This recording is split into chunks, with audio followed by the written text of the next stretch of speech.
Hello guys, if you are wondering whether you can play EA Sports FC 27 with the 10-hour trial using EA Play, the answer is yes.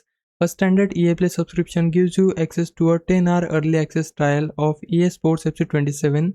This trial allows you to play the game before its official release and try out its various game modes for up to 10 hours. The 10-hour trial is available on PlayStation 4, PlayStation 5, Xbox One, Xbox Series X or S, and PC through the EA app with a standard EA Play membership. If you are subscribed to Xbox Game Pass Ultimate or PC Game Pass, you also get EA Play included with your subscription, which means you'll have access to the same 10-hour trial without needing to purchase the EA Play separately.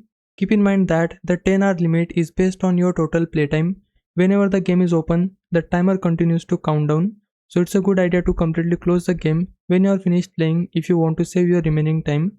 Any progress you make during the trial will carry over if you decide to purchase the full version of FC 27 later.